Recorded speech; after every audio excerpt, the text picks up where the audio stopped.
La reflexión de hoy está basada en Romanos capítulo 1, versículos 18 al 32.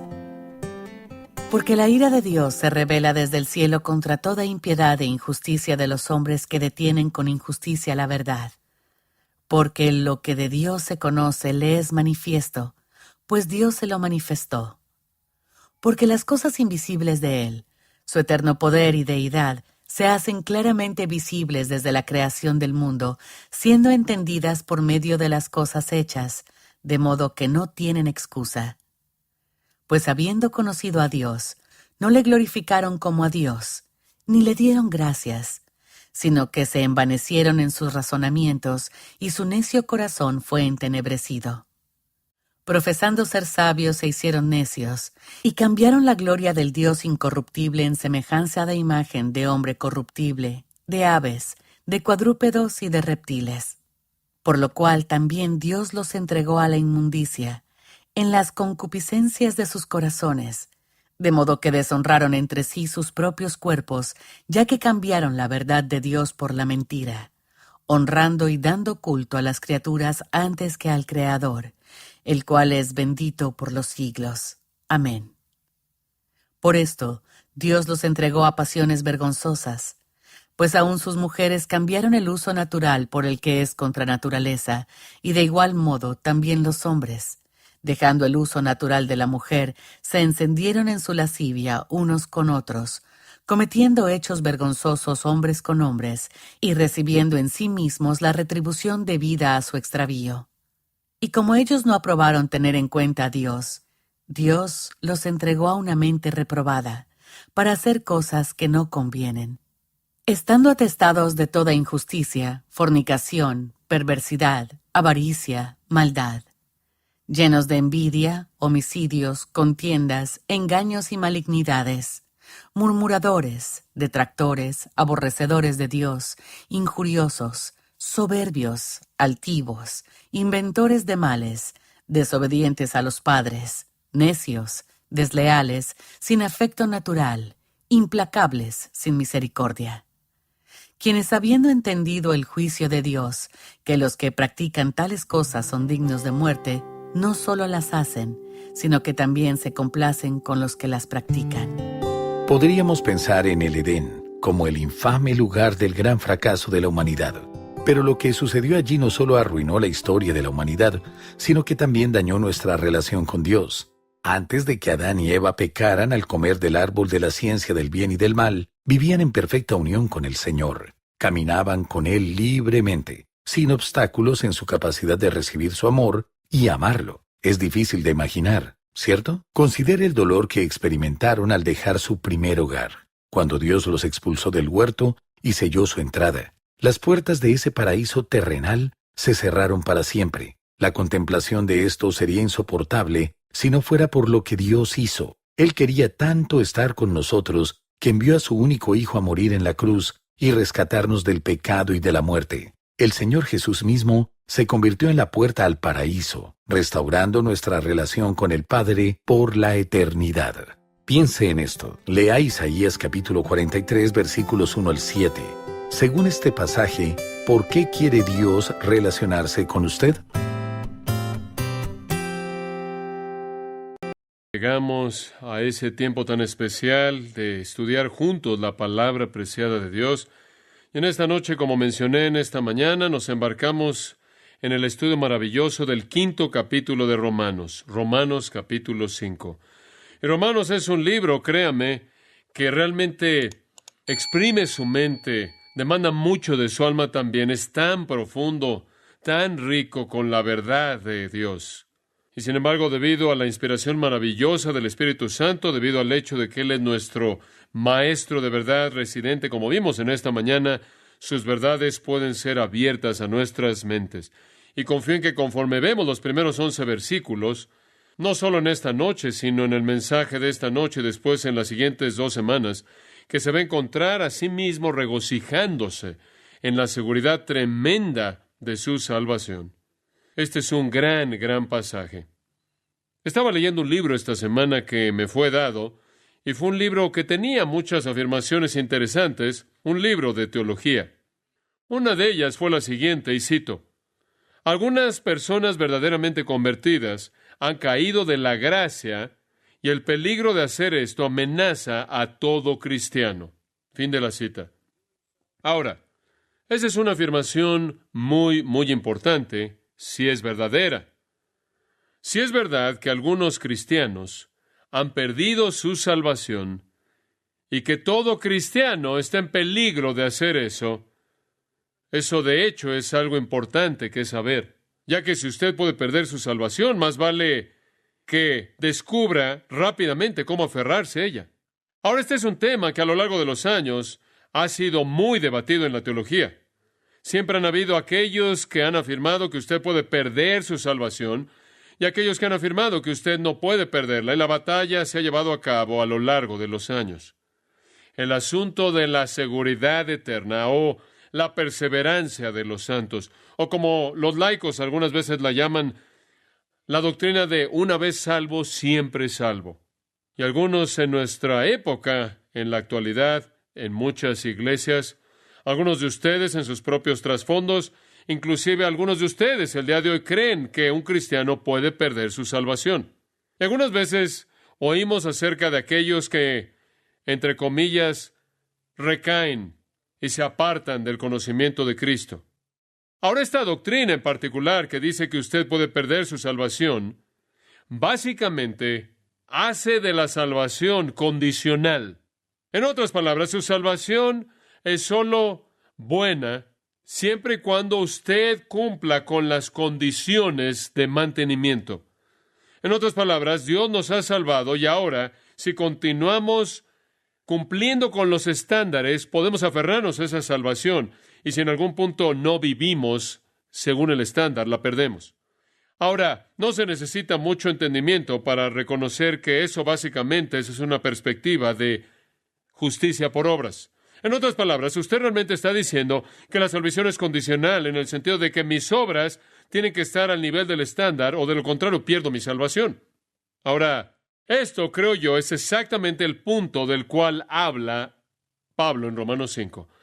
Y me fascina el hecho de que en muchos tratados del tema de la seguridad del creyente, Romanos 5 ni siquiera es discutido, lo cual me sorprende. O algunas veces aparece como una nota a pie de página, cuando yo creo que podría ser de todos los pasajes en el Nuevo Testamento el texto que define con mayor claridad jamás escrito la seguridad de nuestra salvación. Ahora, permítame ver si puedo decirle por qué está aquí, por qué digo eso. Pablo básicamente está escribiendo para afirmar el Evangelio. Y su tesis en los capítulos 3 y 4 es que la salvación viene por la gracia mediante ¿qué? La fe. Y que la fe es todo lo que es necesario para apropiarse de la salvación eterna. Ahora, esto es bastante revolucionario para un judío, francamente, quien ha sido criado en un sistema de justicia por obras de salvación. En otras palabras, al hacer ciertas obras, él gana el favor de Dios. Y francamente, eso es exactamente como todas las otras religiones del mundo están diseñadas en base a la bondad del hombre. El hombre viviendo al nivel de algún código religioso, algún estándar ético. Y entonces, cuando Pablo expresa en el capítulo 3 y en el capítulo 4 que la salvación es un regalo gratuito que es dado por la gracia de Dios, esto es inmerecido y no es ganado por el hombre, y que es apropiado por la fe, y la fe únicamente, esto es algo que los hombres encuentran muy difícil de comprender, porque los hombres básicamente buscan las obras, están involucrados en el mérito humano, en la justicia personal, están buscando levantarse, exaltarse a sí mismo mediante su propia fuerza, sus propias obras. Básicamente la filosofía de los hombres y las religiones del mundo es esta: yo soy bueno, soy religioso, Dios nunca me enviará al infierno, lo ha oído muchas veces usted, digo, soy una persona buena, soy religioso, hago mi mejor esfuerzo, yo creo y estoy seguro de que Dios nunca me condenaría a mí. Y es muy difícil para la gente que ha sido creada y se le ha enseñado entender que entran al reino por ser buenos o por ser éticos o morales, o hay que es solo cuestión de fe, y particularmente el judío. Y debido a que Pablo discute en Romanos con un judío imaginario de vez en cuando, no dudo que eso esté en su mente exactamente aquí. Y él ha presentado este tratado largo acerca de Abraham siendo justificado por la fe como una ilustración de la justificación por la fe en el capítulo 3. Ahora, inmediatamente un judío va a decir esto: Pablo, Tú dices que la fe es lo único que se necesita para la salvación. Tú dices que la fe es suficiente. ¿Estás seguro de que es suficiente? Digo, ¿estás seguro de que entras por fe y eso es todo? Digo, una vez que estás ahí, ¿no tienes que mantener algún tipo de estándar? ¿No se demanda que vivas a cierto nivel o lo vas a perder? ¿Estás seguro de que es por fe y fe únicamente por lo que entramos y permanecemos? Parece simplificado en exceso. ¿Estás seguro de que va a funcionar? ¿Puede la fe mantenernos salvos? Digo, no tenemos que vivir a cierto nivel. ¿O qué hay acerca del juicio futuro? ¿Pablo, es la fe suficiente para asegurarnos de que vamos a escapar la condenación de Dios en el tiempo del gran juicio? ¿O pudieron haberlo cuestionado de esta manera? ¿Qué mantiene esta salvación por la fe? Si entramos por la fe, ¿qué nos mantiene ahí? ¿Qué la mantiene? Y yo creo que esa es la razón por la que el capítulo 5 está aquí. Porque Pablo está hablando directamente de ese punto. Porque la pregunta natural que van a tener es demasiado fácil. Digo, simplemente entras y estás adentro para siempre y todo es por gracia y todo es por fe y eso es todo. Y sabe una cosa, algunas veces tenemos el mismo problema. De hecho, si anda usted por todos lados promoviendo la doctrina de la seguridad eterna, esto es, usted es salvo por los siglos de los siglos para siempre, invariablemente se va a encontrar con alguien que no cree eso y le van a hacer la pregunta, esa misma pregunta. ¿Me estás diciendo que puedes volverte un cristiano y hacer lo que quieres? Y esa es inevitablemente la pregunta que van a hacer. Se me ha hecho esa pregunta 100 veces. Digo, cuando te vuelves un cristiano, ¿no hay estándar? Después de eso, ¿puedes hacer lo que quieras? ¿Acaso tu salvación de alguna manera no depende de tu obediencia y demás? Ese es precisamente el punto del que Pablo habla en este pasaje. Y él presenta 6 grandes eslabones en una cadena que encadena a un creyente verdadero eternamente al Salvador. 6 grandes eslabones en la cadena que encadena a un creyente de manera eterna al Salvador. Y vamos a ver cada uno de estos 6, quizás 2 en esta noche, 2 la próxima semana y 2 la semana después. Y son 6 grandes verdades, créame, 6 grandes realidades. Y la cadena es tan segura. Digo, después de esas 3 semanas, usted va a salir de aquí sabiendo con certeza total que si usted ha venido a Jesucristo, usted le va a pertenecer a Él para siempre. Eso es algo maravilloso que saber. Yo odiaría vivir en inseguridad eterna. Ahora, hay 6 eslabones en la cadena. Y vamos a verlos conforme avanzamos a lo largo del texto. Ahora, permítame decirle otra cosa. Una de las cosas que Satanás hace al atacar a un cristiano es atacarlo en el punto de su certeza de salvación. A Satanás le gusta que dudemos de nuestra redención. Esa es la razón por la que cuando usted se pone la armadura en Efesios 6, dice, vestíos del yelmo, del casco de la salvación. Y Pablo, al escribirle a los tesalonicenses, definió eso aún más, al llamarlo el yelmo de la esperanza de la salvación. ¿Por qué? Porque Satanás quiere asestar golpes devastadores en contra de su cabeza en el área de la duda. Dudar que usted realmente es salvo, dudar que usted realmente es redimido, dudar que Dios realmente lo tiene en la palma de su mano para siempre, dudar que usted realmente le pertenece a Dios. Quiere que usted crea que de alguna manera, usted ha perdido su redención y entonces Él irrumpe en contra de usted al hacerlo sentir inseguro, intimidándolo. Y entonces usted debe ponerse el casco de la esperanza, de la confianza de que usted realmente es redimido. Y quiero ayudarle a ponerse el casco y mostrarle por qué usted puede saber que usted le pertenece a Dios para siempre. Primer eslabón, versículo 1. Justificados, pues, y esto depende del estudio pasado de la justificación por la fe, debido a que hemos sido justificados por la fe y todo lo que está involucrado. Justificados, pues, por la fe tenemos, y aquí viene el eslabón número 1, tenemos paz para con Dios. La primera gran realidad que me afirma como creyente que estoy eternamente seguro en mi salvación es que estoy en paz con Dios. Esto, quiero que sepa esto, he estado luchando toda la semana para tratar de expresar en palabras lo que siento en mi alma acerca de esto, espero. Así que sea paciente conmigo, conforme me esfuerzo por expresar de una manera profunda el efecto tan profundo que ha tenido esto en mí en esta semana. La palabra, pues, nos lleva de regreso, nos ancla al cimiento que ha sido establecido en los capítulos 3 y 4, la justificación por la fe, estar bien con Dios a través de la fe en su Hijo Jesucristo. Ahora eso inicialmente nos lleva a la salvación. Usted cree en el Señor Jesucristo y usted es llevado a la salvación. Y al entrar en esa salvación, usted llega a la herencia de una eternidad llena de bendición. Y no puede ser que Pablo no tiene tiempo o entendimiento para hablarnos de todas las bendiciones que son nuestras en Cristo, sino que una de ellas es que estamos seguros en esa relación porque tenemos paz con Dios a través de nuestro Señor Jesucristo. Ahora, ¿qué es esta paz? ¿De qué estamos hablando cuando hablamos de la paz con Dios? Bueno, algunos han sugerido que significa que tenemos tranquilidad de mente, que en cierta manera tenemos un sentido psicológico de seguridad, tenemos una especie de sentimiento positivo acerca de estar seguro. Digo, y ese es algo bastante subjetivo, pero eso no es toda la intención de este pasaje.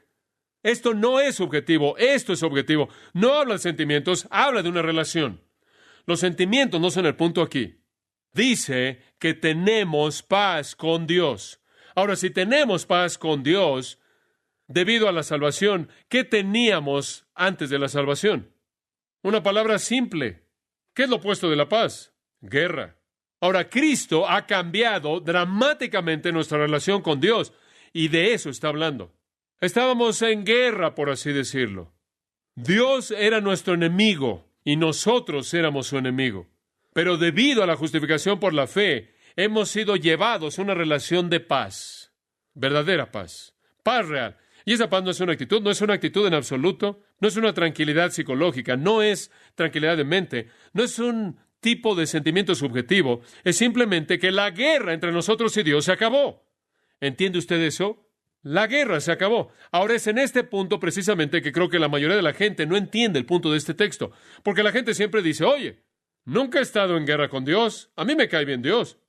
Pero la Biblia dice que antes de que usted venga a Cristo, usted está en guerra con Dios. Y algunas personas podrán decir, bueno, espera un momento, yo soy religioso y no tengo nada contra Dios, yo creo en Dios y yo inclusive estoy preocupado por lo que Él piensa. Yo no me veo a mí mismo como un enemigo de Dios, yo no me veo a mí mismo involucrado de manera activa en ir en contra del reino de Dios, yo no me veo a mí mismo de manera abierta en ir en contra de su plan divino y su propósito y su voluntad. No me veo a mí mismo en guerra con Dios. Es correcto. Yo estoy de acuerdo con eso y ese no es el punto.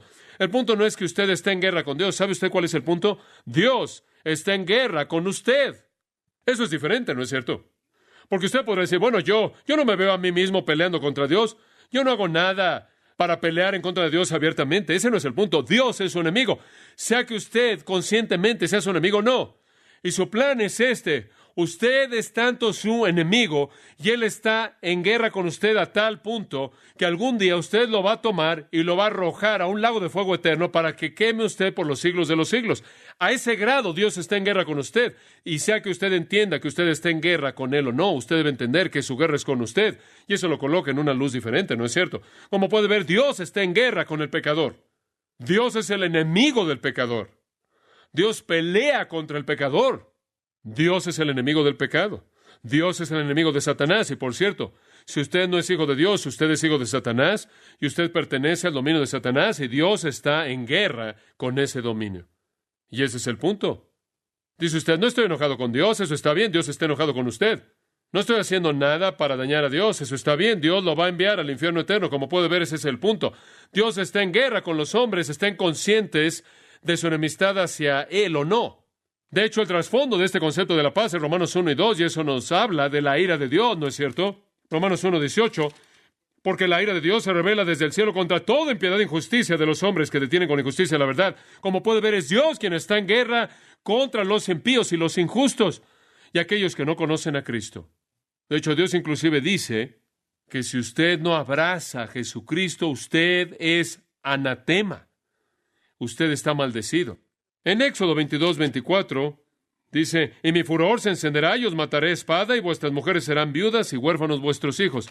Deuteronomio 32 dice, me han movido a celos con aquello que no es Dios, me han provocado a ira con sus vanidades y voy a moverlos, los voy a provocar a celos con aquellos que no son un pueblo y los voy a provocar a ira con una nación insensata porque un fuego es encendido en mi ira y va a arder hasta el más bajo infierno, va a consumir la tierra con su abundancia. Y va a incendiar el cimiento de los montes. Dios está furioso. ¿Y con quién está furioso? Con los pecadores. Con los pecadores está enojado. Josué 23, 16 dice, cuando han transgredido el pacto de Jehová vuestro Dios, que Él los mandó, y han ido, y vayan y sirvan otros dioses, y se postren ante ellos, entonces la ira de Jehová se encenderá en contra de vosotros, y perecerán rápidamente de la buena tierra que Él os ha dado.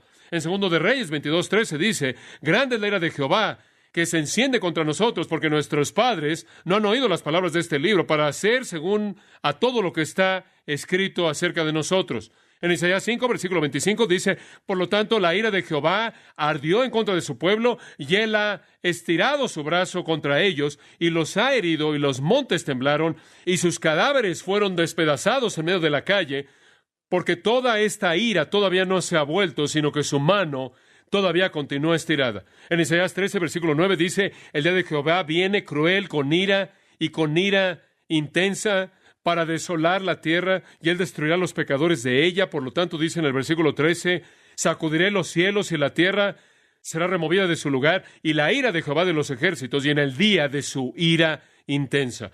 Y sigue así a lo largo de Isaías y después Jeremías. En Nahum dice, en ese profeta menor, Dios es celoso, Jehová se venga y está furioso. Jehová se vengará de sus adversarios y guardará la ira para sus enemigos. Entonces, los hombres quizás no estén enojados con Dios, pero Dios está muy, muy enojado con ellos. Y esa es la razón por la que son enviados al infierno.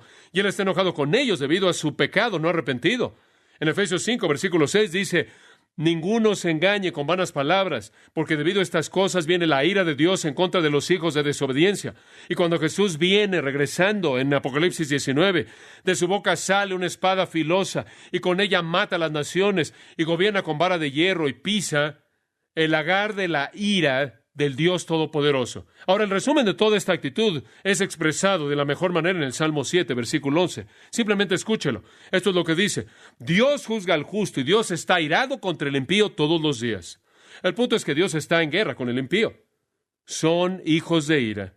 Son enemigos, dicen Romanos 8, 7 y 8. Enemigos de Dios. De vez en cuando tengo el privilegio de hacer estudios bíblicos y servicios de capilla para los equipos deportivos profesionales en nuestra ciudad. Y algunos años atrás, cuando Jorge Allen era el entrenador de los Rams y estaba involucrado en hacer esto, y le pregunté a alguno de los jugadores un día y le dije, ¿cómo es que Jorge Allen se siente acerca de estas capillas? Y él dijo, Jorge nos dijo un día, mira, yo no sé si hay un Dios, pero me gusta tener estas capillas porque si hay uno, quiero asegurarme que esté de mi lado. ¿Quieres saber algo? Dios no está del lado de los pecadores. Dios no está del lado de los que rechazan a Cristo. Él es su enemigo. Él busca su destrucción. Ahora, con eso como trasfondo, ¿qué cree que significa cuando dice tenemos paz para con Dios? ¿Eso se oye bien para usted? ¿Eso se oye maravilloso para usted ahora? Seguro se oye bien para mí. Tenemos paz con Dios. Y no es que hicimos algo y lo tenemos desde nuestro extremo. Es algo que lo satisfizo a Él. ¿Qué fue? Fue la obra perfecta de Jesucristo. Y Dios derramó su furia y su ira en Cristo. Y lo dice al final del versículo 1. Por medio de nuestro Señor Jesucristo. Cristo, Dios fue apaciguado, por así decirlo. Ya que toda su venganza y todo su enojo y toda su ira encontró su furia plena en Cristo en la cruz, ¿no es cierto? Y tenemos paz con Dios. Hombre, es tan bueno saber eso. Ese es mi nuevo estatus. Y fluye de la reconciliación llevada a cabo mediante la obra de Jesucristo. Como puede ver en Cristo, nuestro pecado fue penalizado, por así decirlo. En Cristo, el pago completo se llevó a cabo y Dios fue propiciado. Dios fue satisfecho. El precio fue pagado. Y esta es la razón por la que dice en Colosenses 1, habiendo hecho la paz mediante la sangre de su cruz. ¿Se da cuenta? Jesús hizo la paz entre Dios y nosotros a través de la sangre de su cruz. Y vosotros que antes estaban aislados y eran enemigos en vuestra mente mediante obras impías, Él ahora os ha reconciliado en el cuerpo de su carne mediante la muerte para presentarlos, escucha esto, santos e irreprensibles ante sus ojos. El acto de Jesucristo cumplió de manera total la paz con Dios a tal grado que desde ahora y para siempre usted es santo, irreprensible a sus ojos. ¿Por qué? Porque todo pecado por el cual usted debió haber sido castigado, Cristo lo llevó. Maravilloso pensamiento. Ahora, introducimos entonces en el concepto de la justificación el concepto de la reconciliación. Y quisiera decirle a aquellos de ustedes que están pensando en teología conmigo, la justificación y la reconciliación se pueden distinguir como términos, pero inseparables como realidad, porque la justificación incluye la reconciliación. Ese es el mensaje del capítulo 5. La justificación incluye la santificación. Ese es el mensaje del capítulo 6 y el capítulo 7. La justificación incluye la glorificación. Ese es el mensaje del capítulo 8. Entonces, la justificación, aunque puede ser distinguida en términos simplemente de las palabras de estas otras cosas, es totalmente inseparable de ellas en realidad. Y entonces cuando usted abraza a Jesucristo por fe y es justificado, inherente en esa justificación, no solo está la glorificación que está por venir, la santificación que inmediatamente comienza su proceso, sino también la reconciliación con Dios. Y entonces ya no somos el enemigo, sino que somos sus hijos. Somos sus hijos. Y Pablo dice, desde adentro de nosotros clamamos, Abba, Padre, Papito, en el término de intimidad. La ira de Dios hacia nosotros, la cual en últimas nos consignaría al infierno eterno, es quitada y toda su furia es absorbida de manera plena y resuelta en el sacrificio de Jesucristo. Ha quedado satisfecha y quedamos con una relación maravillosa de reconciliación. Es todo a través de Cristo. Simplemente usted debería subrayar esa línea al final del versículo 1.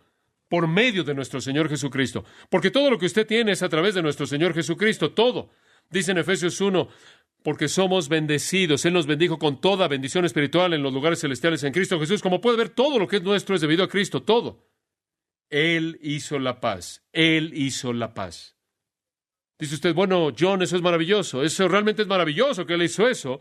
Y nos reconcilió con Dios. Y en 2 Corintios 5 dice que Él no solo nos reconcilió con Dios, sino que nos dio el ministerio de la reconciliación. Esto es, salir y predicar el Evangelio a otros que necesitan reconciliación. Dice usted, eso es maravilloso. Él nos trajo a Dios, pero, Él nos mantiene en esa relación. Digo, ¿cómo sabemos que eso continúa?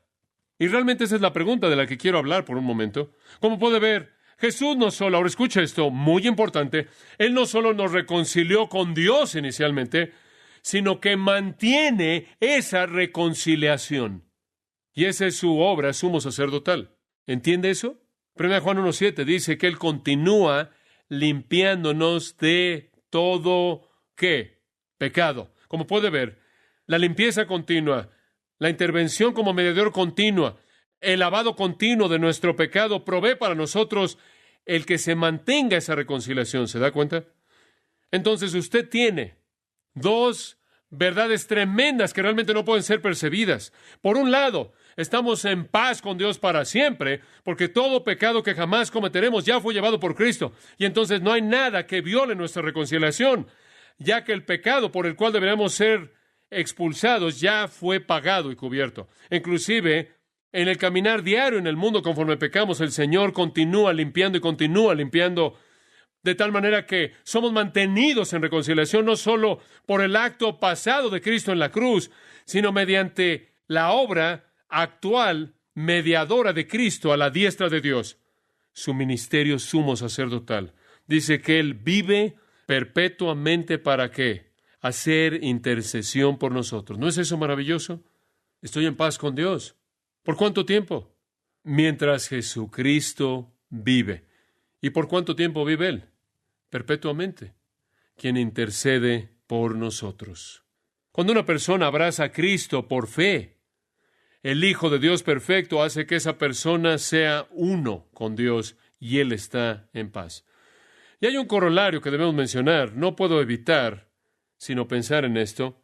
Cuando usted ama al Señor Jesucristo, usted realmente invita a una relación de paz con su Padre, ¿no es cierto? Digo, si usted quiere llegar a mí, ame a mis hijos, ¿verdad?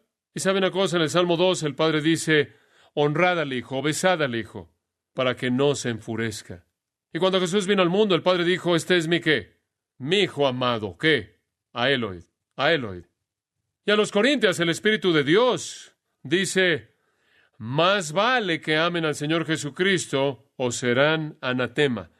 Y en un sentido muy personal y maravilloso, creo que cuando amamos al Hijo ganamos el amor del Padre.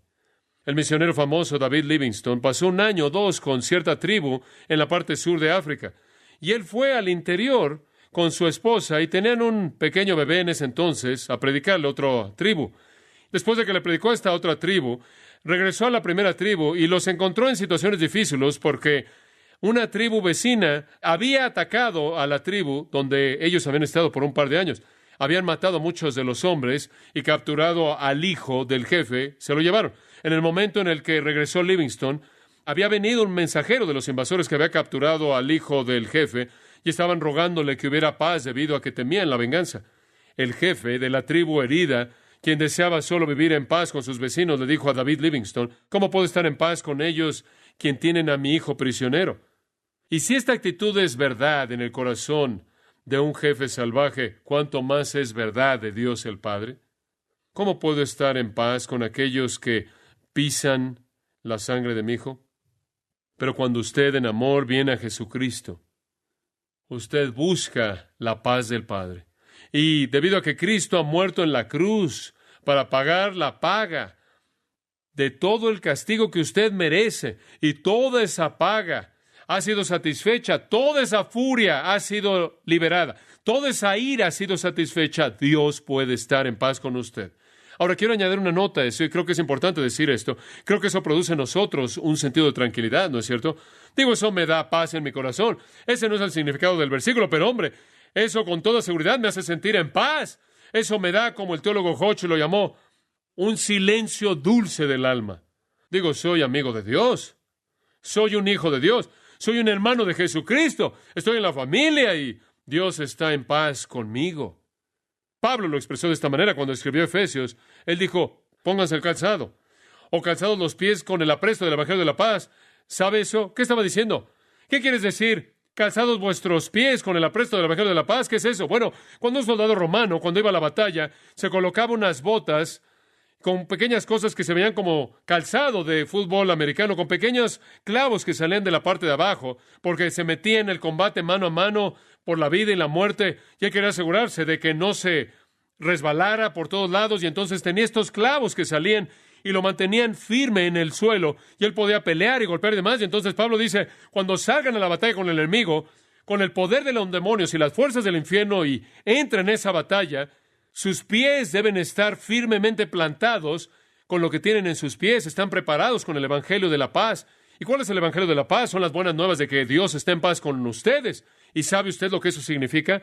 Eso significa que Dios ahora está de su lado. ¿Entendió eso? Y entonces cuando el enemigo viene en contra de usted, debe permanecer firme y decir: acábalos, Dios, porque Dios está de su lado, Él está de su lado. Esa es la transformación que se ha llevado a cabo en la reconciliación, en la obra de reconciliación de Jesucristo. ¡Oh, qué lugar tan seguro! Dios está de mi lado. Dice usted: bueno, ¿qué acerca de cuando peca? Cuando usted peca, en primer lugar, en el pasado fue pagado por Cristo. Se acabó la furia y la ira que ese pecado debe recibir. Cristo ya la recibió. Y además de eso, en la actualidad, Él continúa intercediendo a favor de usted y continúa limpiándolo. Y eso mantiene la paz. De hecho, en Efesios 2:14, una de mis afirmaciones favoritas en toda la Biblia, Él dice de Cristo: Él es nuestra paz. Y mientras Él viva, para siempre Él mantendrá esa relación de paz. Escúchelo, amigo. Dios está satisfecho con el sacrificio de Cristo por su pecado, por el pecado de usted. Su ira se fue. Usted está en paz y nada puede cambiar esa relación. Y entonces Dios dice en Hebreos 8:12: seré propicio a sus injusticias y nunca más me acordaré de sus pecados. ¿Y cuándo se va a acordar Dios de sus pecados y de sus iniquidades? Nunca, porque Cristo satisfizo la ira de Dios. En el capítulo 10 de Hebreos, versículo 17, dice: y de sus pecados y de sus iniquidades no me acordaré más. Ahora escuche, el hecho de que usted diga, o alguien más diga, que usted puede perder su salvación, es decir, una de dos cosas o ambas. La obra de Cristo no fue suficiente, tiempo pasado en la cruz.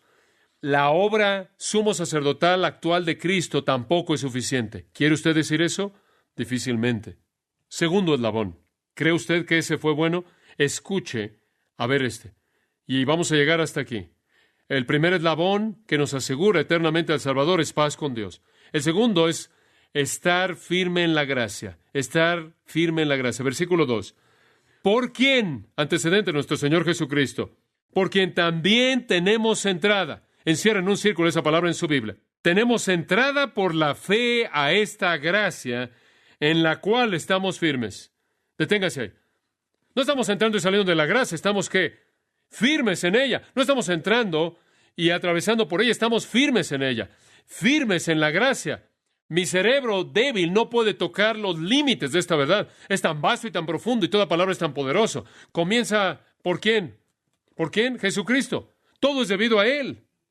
El pensamiento clave en el texto entero es la obra mediadora de Jesucristo. A través de su obra mediadora maravillosa por su muerte, Él nos lleva a Dios y a la paz. Y observe esto y dice, por quien también tenemos entrada por la fe. De nuevo, ahora permítame detenerme en esta palabra, entrada. Es una palabra monumental, es una palabra asombrosa, es una palabra que nos sacude, es una palabra infinitamente incomprensible, es una palabra que va más allá de la perspectiva de un judío, el llegar a concebir que alguien en la tierra podía tener entrada o acceso a Dios. ¿Por qué? Porque todo lo que un judío jamás había sabido, había conocido en toda su vida, era que Dios es el totalmente absoluto y absolutamente inaccesible.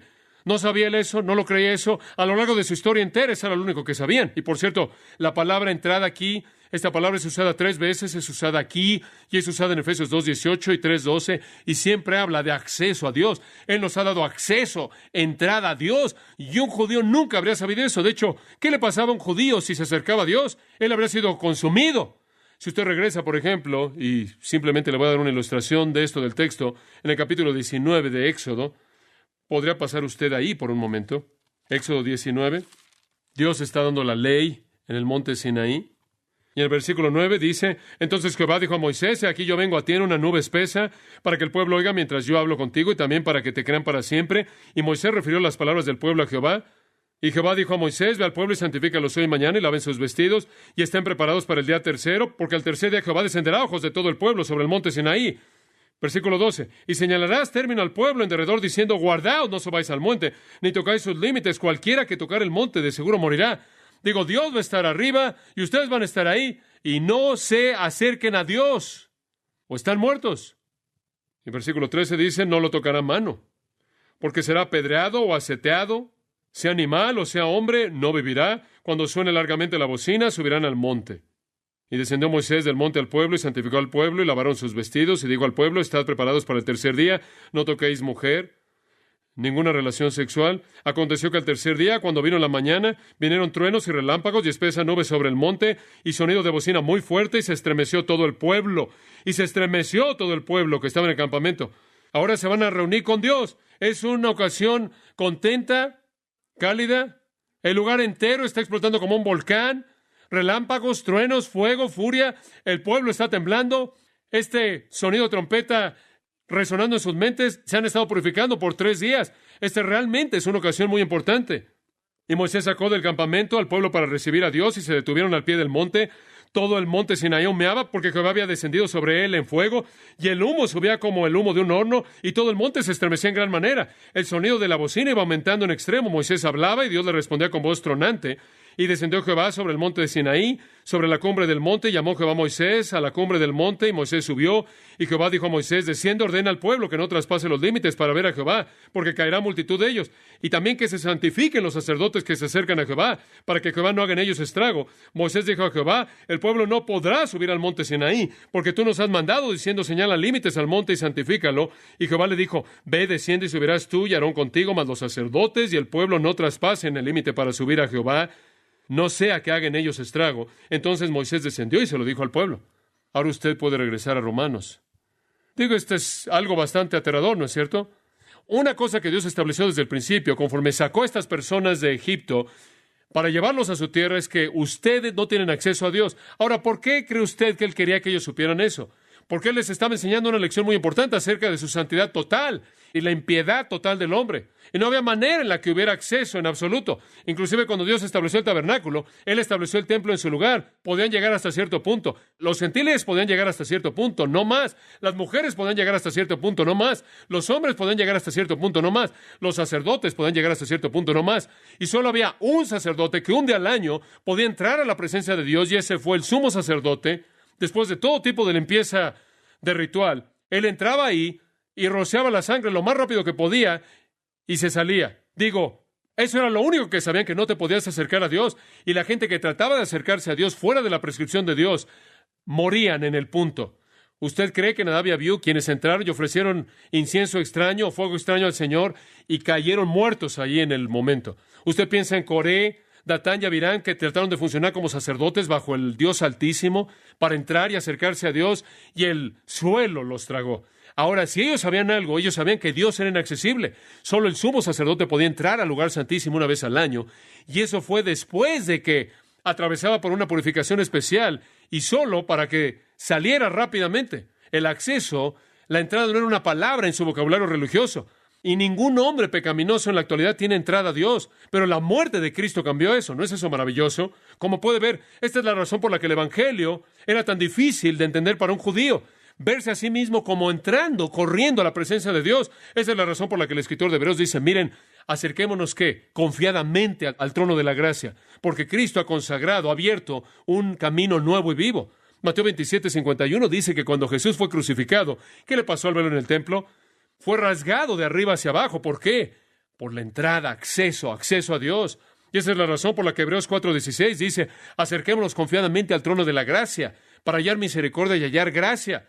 Bueno, antes, si usted se acercaba a Dios, no podía encontrar misericordia y gracia, encontraba muerte. En Jeremías 32 tenemos una gran enseñanza reflejando el nuevo pacto, y dice ahí, serán mi pueblo y yo seré su Dios, no me volveré de ellos de hacerles bien, sino que colocaré mi temor en sus corazones y no me apartaré de ellos. Serán mi pueblo y yo seré mi Dios, y continuaré haciéndoles bien, y continuarán, dice él, acercándose a mí. En el 10º capítulo de Hebreos, no lo puedo resistir, uno de mis capítulos favoritos en la Biblia, particularmente del versículo 19, en ese capítulo, él dice, teniendo pues, hermanos, de nuevo para entrar al lugar santísimo por la sangre de Jesús, mediante un camino nuevo y vivo, el cual él consagró por nosotros el velo, esto es su carne, y teniendo un sumo sacerdote sobre la casa de Dios, acerquémonos. ¿No es eso maravilloso? Acceso. Entonces, acceso o entrada es una palabra rica. Por cierto, la palabra secular de esa palabra en el griego con frecuencia se refiere a un lugar de refugio o a un muelle para una nave, un barco en problemas. Dios entonces se convierte en un lugar de refugio, un muelle para nosotros en la aflicción. Ahora, cuando entramos ahí, ¿qué hemos encontrado? Obsérvelo, versículo 2. Tenemos entrada por la fe esta gracia en la cual estamos firmes. Esto va más allá de nuestra imaginación. Tenemos entrada a la gracia. Cuando entramos a la presencia de Dios, estamos firmes en la gracia. Esa es la razón por la que dice, acerquémonos confiadamente para obtener gracia. Porque cuando entramos, estamos firmes en la gracia. Estar significa solo eso, histemia, estar firme, estar sólido, estar fijo, permanecer. Y estamos permaneciendo en un estado de gracia. Ahora, ¿qué es gracia? ¿Qué es gracia? Es favor inmerecido, ¿verdad? De hecho, si usted quisiera una definición de la gracia, esto es lo que yo diría. El favor inmerecido de Dios, mediante el cual Él nos salva y nos hace justos únicamente en base a su amor soberano y no debido a alguna dignidad de nuestra parte y a pesar de nuestro pecado, debido al sacrificio perfecto de Jesucristo. Digo, Él nos salva por la gracia, lo cual significa que no tuvimos nada que ver con ello. Y una vez que entramos ahí, estamos firmes en la gracia. Esto es tan importante, estar firme en la gracia, porque la gracia significa que nos da lo que nosotros no, ¿qué? Merecemos. La gente piensa, bueno, fuiste salvo por la gracia, pero hombre, vas a permanecer ahí por la ley. No.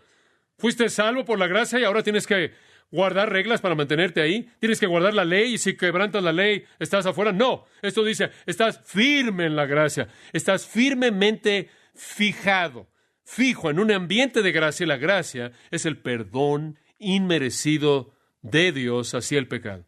Creo que Judas lo dijo en el versículo 24. Simplemente escucha esto. Es tan maravilloso. Y aquel, escuche esto, que es poderoso para guardaros sin qué, caída. Y presentaros ¿qué? Sin mancha, delante de su gloria, con gran alegría.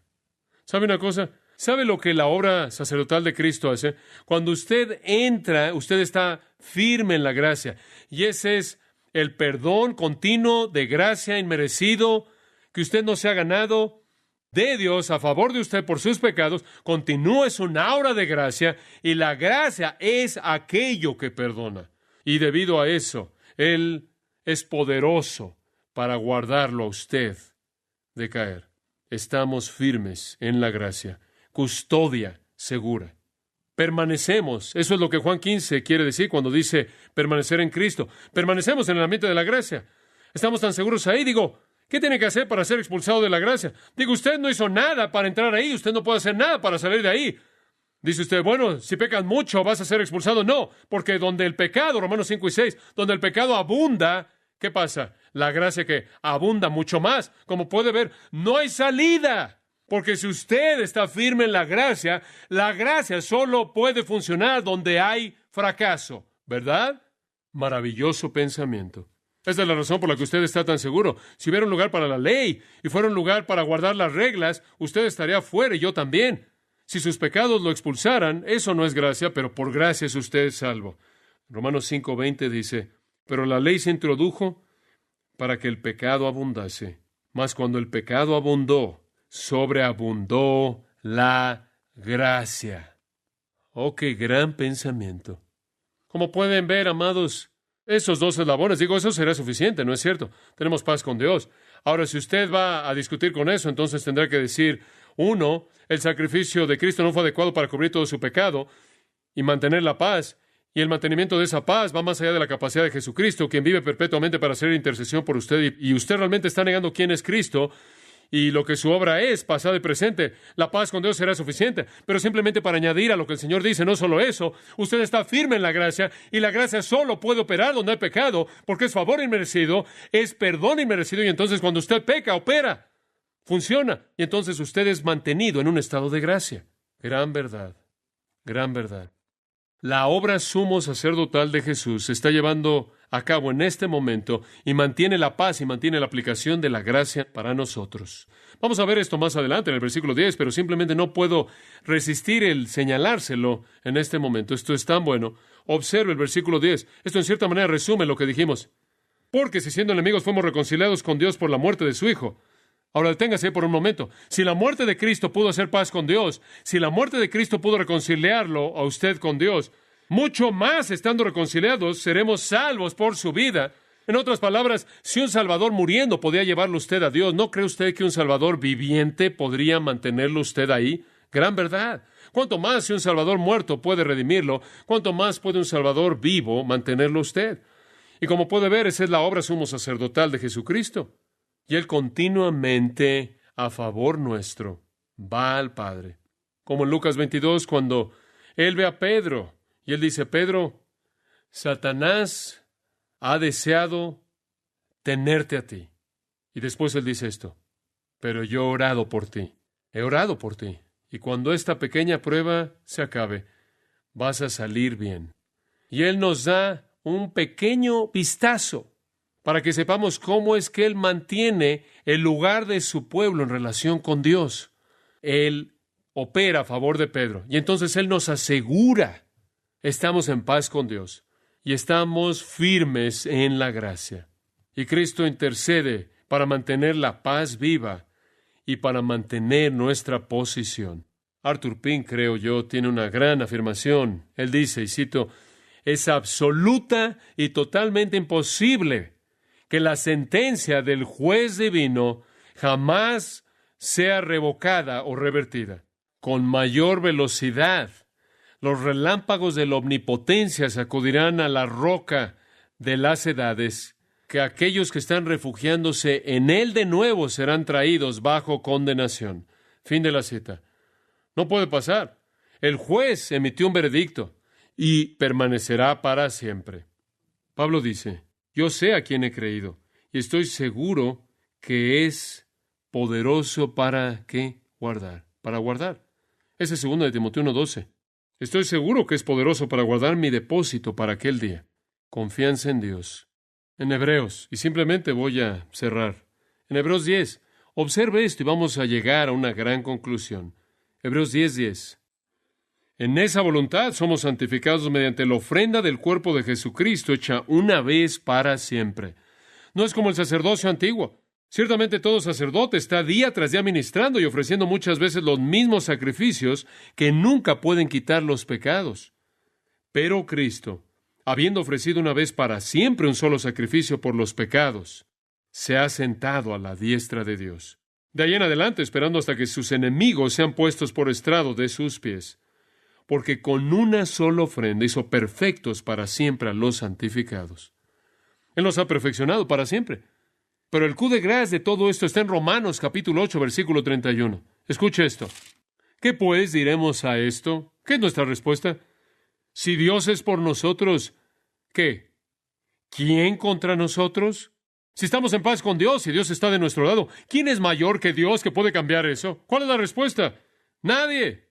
El que no escatimó a su propio Hijo, sino que lo entregó por todos nosotros. En otras palabras, si Dios nos dio lo mejor que tenía su Hijo, ¿cómo no nos dará también con Él todas las cosas? En otras palabras, si Él dio el regalo supremo en su Hijo para redimirnos, ¿no cree usted que Él va a dar lo que se necesite por guardarnos? Eso ciertamente es menos que su Hijo. Y después, versículo 33. ¿Quién acusará a los escogidos de Dios? ¿Quién va a condenarnos? ¿Quién va a acusarnos? ¿Dios? ¿Quién nos justifica? ¿Quién es el que condenará? Cristo es el que murió, más aún el que también resucitó, el que además está a la diestra de Dios, el que también, ¿qué? ¿Intercede por nosotros? ¿Cree usted que el juez que dijo que éramos libres del juicio y nos libró va a revertir su veredicto? En absoluto. No hay una corte más elevada que la de ese juez. Y si ella nos ha dado el regalo supremo en su Hijo para redimirnos, ¿acaso no nos dará dádivas menores para guardarnos? Entonces, el estado de paz con Dios y el estado de estar firmes en la gracia no es un estado de riesgo. Estamos sobre suelo firme. Él nos sostiene. Él es su lado maravilloso. Nuestro lado es que nosotros perseveramos, obedecemos, andamos en obediencia. ¿Por qué? Ahora escuche con atención. Porque parte de guardarnos a nosotros es capacitarnos por su Espíritu para caminar en obediencia. Esto es tan importante. Entonces, cuando usted ve a alguien que usted cree que es cristiano y de pronto se aparta, 1 Juan 2:19 dice, salieron de nosotros porque no eran de nosotros, porque si hubieran sido de nosotros habrían permanecido con nosotros. ¿Por qué? Porque Dios no solo guarda a aquellos que son suyos desde su lado, sino que Él implanta el Espíritu en ellos y les da el poder por el Espíritu para perseverar, para caminar en obediencia. Entonces, si usted quiere atacar la seguridad del creyente, usted está atacando en primer lugar a Dios. Usted está diciendo que Él cambió su veredicto.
Amén. Amén. Amén. Amén. Amén.